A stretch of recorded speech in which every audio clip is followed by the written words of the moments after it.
ट्रांसगोमती निवासी संघर्ष समिति के पदाधिकारियों एवं पंतनगर, खुर्रम नगर, इंद्रप्रस्थ नगर, रहीम नगर और अबरार नगर के निवासियों के द्वारा बांग्लादेश की भीषण त्रासदी पर कैंडल मार्च निकालकर मृतकों को श्रद्धांजलि अर्पित की गई। इसके साथ भारत सरकार से मांग की गई कि भारत सरकार बांग्लादेश व दुनिया में चल रहे युद्ध व अराजकता को समाप्त करने के लिए पहल करे। इस मौके पर अध्यक्ष मोहम्मद सलीम, जमील खान, राजेंद्र प्रसाद मौर्य, सूबेदार शफीक अहमद, आशुतोष पाठक, रुबैद किदवई आदि बड़ी तादाद में लोग उपस्थित रहे। क्या अपनी सरकार से मांग कर रहे हैं? देखिए, यहाँ पे ट्रांसगोमती निवास समिति ये बहुत समय से अबरार नगर और इंद्रप्रस्थ कॉलोनीज में जो कार्रवाई हो रही थी मकानों गिराने की, उससे तब से ये बहुत ही एक्टिवली काम कर रही है।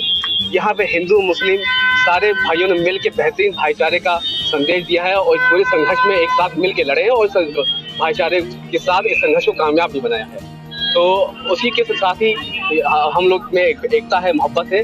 तो हम देख रहे हैं यहाँ पे बांग्लादेश में जो हालात हो रखे हैं आजकल, आप सभी देख रहे हैं, पूरी दुनिया देख रही है। तो उसी के साथ संवेदना व्यक्त करने के लिए हमारी पूरी यहाँ जो संघर्ष समिति है, सबने ये रैली मार्च, कैंडल मार्च निकाला है।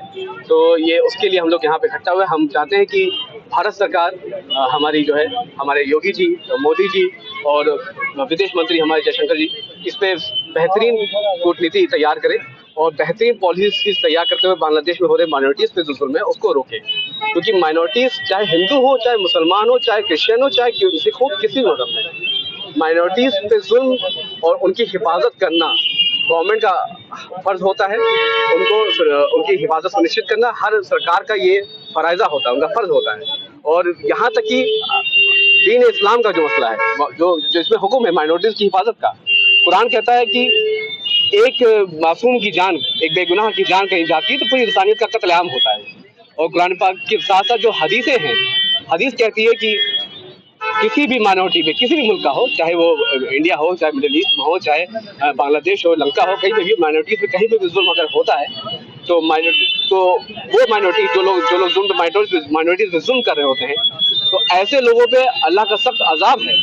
सख्त अजाब है यहाँ की, वो जन्नत क्या वो जन्नत की खुशबू से भी महरूम रहेंगे। माइनॉरिटीज की हिफाजत करना, माइनॉरिटीज को संरक्षित करना, उनकी हिफाजत करना, उनके डेवलपमेंट में काम करना, ये दीनी फराइजा है मुसलमानों का भी हर जगह। और हिंदुस्तान इतना खूबसूरत, एक इतना बेहतरीन मुल्क है जहाँ पे हिंदू मुस्लिम भाईचारे की बेमिसाल मिसाल जो पूरे कायनात में कहीं नहीं मिलती है, वो ये मुल्क है। अगर ये मुल्क नहीं बोलेगा तो कौन बोलेगा? हमें अपने भाइयों के साथ खड़ा होना चाहिए। साथ है, इंसानियत का दर्द हो रहा है, वहाँ पर अपने सरकार से क्या मांग करते हैं, किस तरीके से कदम उठाने चाहिए? देखिए, ये भारत का दुर्भाग्य है कि उसके सारे जो जितने भी पड़ोसी हैं वहाँ सब अराजकता फैला हुआ है। चाहे वो पाकिस्तान हो, चाहे वो बर्मा हो, चाहे वो लंका हो और चाहे आपका जो है बांग्लादेश हो। इसमें हमें ये अगर इतनी अराजकता फैलती है, कोई भी स्थिति बर्बाद होती है तो उसका असर भारत पर आना लाजमी है, क्योंकि वो हमारे पड़ोसी हैं। इन सब का सूत्रधार अगर इनको अराजकता में फैलाने का काम है तो हमारा सबसे बड़ा पड़ोसी देश दुश्मन चीन है। चीन की नीयत ऐसी हो गई है कि वो कब्जा करना चाहता है। अमेरिका अभी जिया ने एक भाषण दिया है, बयान दिया है कि वो एक जीप हमसे मांग रहा था अमेरिका, और हमने उनको जीप नहीं दिया, इसलिए हमारी सत्ता चली गई। ये बात सही है, उनके लोगों ने उन्हें बर्बाद करने का और एक अराजकता का माहौल पैदा कर। लेकिन सरकारें पदच्युत होती हैं, लेकिन जो निर्दोष होते हैं, निरीह लोग होते हैं, वही इसमें मारे जाते हैं। हम भारत सरकार से मांग करते हैं कि कठोरतम कदम उठाए और ऐसे निहत्थे बेकसूर जो बच्चे हैं, बूढ़े हैं, औरतें हैं, उनके साथ जो अमानुषिक व्यवहार किया जा रहा है वो दुनिया में कहीं नहीं होना चाहिए, चाहे वो बांग्लादेश में हो और चाहे वो भारत में हो और चाहे वो चीन में हो। तो इसलिए हम एकता का पैगाम देते हुए श्रद्धांजलि आज उनकी हम लोगों ने दिया है कि ईश्वर उनकी आत्मा को शांति दे। लेकिन हम दुनिया के जो राष्ट्राध्यक्ष हैं उनसे अपील करना चाहते हैं, उनकी जिम्मेदारी है कि वो अपने देश में अल्पसंख्यकों की रक्षा करें।